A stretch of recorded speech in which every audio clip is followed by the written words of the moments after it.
Hello दोस्तों, जैसे कि आज की डेट में हम जानते हैं जीके कंपटीशन दिन प्रतिदिन बढ़ते जा रहा है।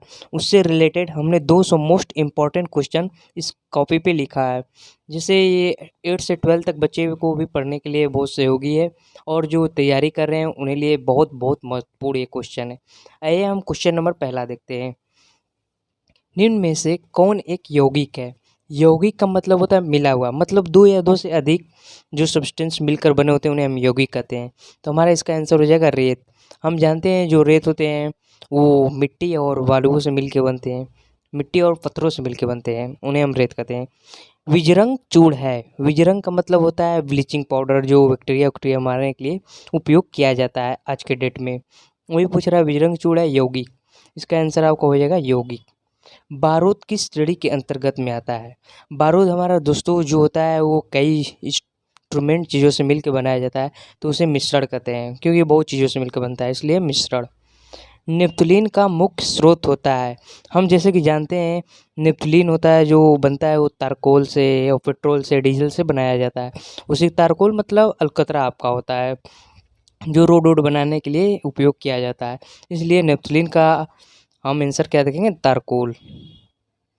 क्वेश्चन नंबर 5 देखते हैं। भारत का मैनचेस्टर, आइए थोड़ा ऊपर कर लेते हैं। भारत का मैनचेस्टर किसे कहा जाता है? देखिए यहाँ पे थोड़ा रॉन्ग हो गया था तो मैं बगल में लिख दिया हूँ। भारत का मैनचेस्टर शहर किसे कहा जाता है? मैनचेस्टर का अर्थ होता है कि जहाँ पर सामान वस्तुएं घरेलू वस्तुएं ज़्यादा मिलते हो उन्हें हम कहते हैं मैनचेस्टर। वही मैनचेस्टर शहर किसे कहा जाता है? अहमदाबाद। हमारे भारत में जो अहमदाबाद है वहाँ पर ये सामानें सब बहुत ज़्यादा मिलती हैं, इसलिए अहमदाबाद इसका आंसर होगा। Question number 6। भारत के पहले उप प्रधानमंत्री थे। भारत के सबसे पहले उप प्रधानमंत्री कौन थे? आगे आंसर तो आप लोग जानते होंगे, सरदार वल्लभ भाई पटेल जी हमारे भारत के सबसे पहले प्रधानमंत्री थे। क्वेश्चन नंबर आइए 7 देखते हैं। विश्व की सबसे बड़ी दीवार कौन सी दीवार है?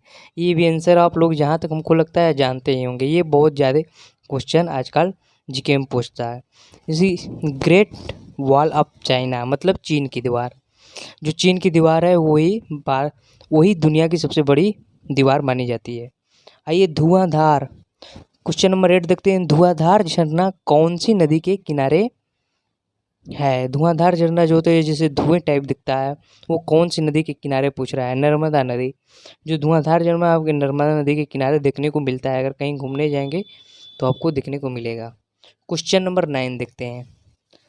रॉकेट चलाने में प्रयुक्त होने वाले ईंधन, जो रॉकेट चलता है उसमें प्रयुक्त होने वाले ईंधन को कहते हैं, क्या कहते हैं? प्रणोदक कहते हैं। आइए क्वेश्चन नंबर 10 देखते हैं। क्वेश्चन नंबर आइए 10 देखते हैं। इनमें से कौन विद्युत का कुचालक है? जैसे हम जानते हैं विद्युत कुचालक और सुचालक। कुचालक जिसमें इलेक्ट्रिसिटी फ्लो नहीं करती है, सुचालक जिसमें इलेक्ट्रिसिटी फ्लो करती है। तो ये कुचालक पूछा है तो लेड लिख देंगे, और सुचालक पूछा होता तो सिल्वर लिख देते हैं। आइए क्वेश्चन नंबर 11 देखते हैं। किस पदार्थ में ऑक्सीजन नहीं पाया जाता है? कौन सा ऐसा पदार्थ है मतलब मैटर्स है जिसमें ऑक्सीजन नहीं पाया जाता है? वो मिट्टी का तेल होता है।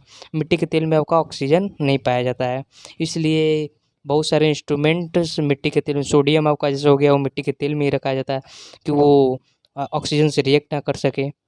आइए क्वेश्चन नंबर 12 देखते हैं। वह पदार्थ जो प्रकृति के 3 अवस्थाओं में पाया जाता है, जैसे कि हम जानते हैं 3 अवस्थाओं में क्या है? एक अवस्था में भूमि है तो 3 अवस्थाओं में पानी है, H2O। ऐसा कौन सा देश है जो आज तक किसी का गुलाम नहीं हुआ है? जैसे कि हम जानते हैं दोस्तों आज के डेट में हर देश किसी न किसी का गुलाम हो चुका है, पर एक नेपाल ऐसा देश है जो कि किसी का आज तक गुलाम ही नहीं बना है। आप लोग बनाने का कोशिश ना करें इसे, ना सोचिए कि मैं इसे गुलाम बना लूँ। क्वेश्चन नंबर आइए 14 देखते हैं। विश्व में कुल कितने देश हैं? जैसे विश्व में जानते हैं कुल कितने देश तो बहुत है, देखिए अभी कुछ ऐसे देश हैं मिले नहीं है, इसलिए एग्जैक्टली अभी तक जितना देश खोजा गया है वो 195 देश खोजे गए हैं। ईरान, आइए क्वेश्चन नंबर 15 देखते हैं। ईरान की सांसद का क्या नाम है? देखिए ऐसा भी क्वेश्चन पूछ देता है, ईरान के सांसद का क्या नाम है? ये कुछ बड़े काम किए थे इसलिए इनका नाम यहाँ पे दिया गया है। क्वेश्चन नंबर 15, ईरान के सांसद का क्या नाम है? मजलिस। आइए 16 नंबर क्वेश्चन देखते हैं हम। सबसे पहले देखिए सबसे पहले माउंट एवरेस्ट को किसने कैलकुलेट किया था। मतलब ये क्वेश्चन पूछ रहा है कि कौन ऐसे व्यक्ति थे जो माउंट एवरेस्ट को कैलकुलेट किए थे कि ये इतना चौड़ा इतना लंबा इसका है। तो वो हमारे राधानाथ सिकंदर जी थे, जो कि भारत के रहने वाले थे। धन्यवाद दोस्तों। अगले क्वेश्चन में और इसके आगे का वीडियो मैं बना के पार्ट 2 में भेजूँगा।